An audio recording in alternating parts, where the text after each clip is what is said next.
In today's video, I'm going to teach you Xero bank accounts, how to use bank rules to automate your bank account reconciliations in Xero, 5 minutes. Bank rules in Xero are a powerful way to speed up reconciliation by automatically suggesting how certain bank transactions should be coded. They help you stay consistent, reduce manual entry, and save time every week. Let's walk through the full setup and show you how to put a rule to work. Start by signing in to your Xero account.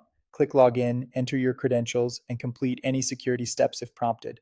Once you're in, head to your dashboard, then open your bank accounts. From here, look for the Bank Rules option. This is where you'll manage rules for incoming, outgoing, and transfer transactions. Click Create Rule. Xero gives you 3 types: spend money, receive money, and transfer money.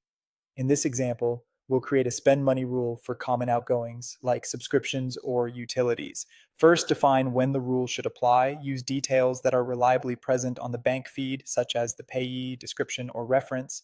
For example, you might set the rule to apply when the payee contains a vendor name or the reference includes a keyword. Make your conditions specific enough to catch the right transactions without sweeping in unrelated ones. You can choose whether all conditions must match or if any single condition is enough. Next, complete the rule details. Give the rule a clear name you'll recognize later. Choose the contact if you want one assigned. Set the description or narration that will appear on the transaction. Allocate the coding. Pick the correct expense account, tax rate, and if you use them, tracking categories like department or region. If the cost needs splitting, set up multiple lines using fixed amounts or percentages so Xero can allocate automatically. Keep an eye on tax settings to ensure accurate reporting. When you're happy, click Save. Now let's see it in action.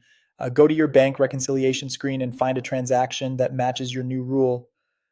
Xero should suggest the rule with the coding you set. Review the details to confirm everything looks right, and then click OK to reconcile. If something doesn't look right, you can adjust the transaction or edit the rule and save again. Your changes will apply to future matches. That's it. You've created a spend money bank rule and used it to reconcile a transaction. Repeat this process for other common payments, receipts, or transfers, and your reconciliations will become faster, cleaner, and more consistent over time.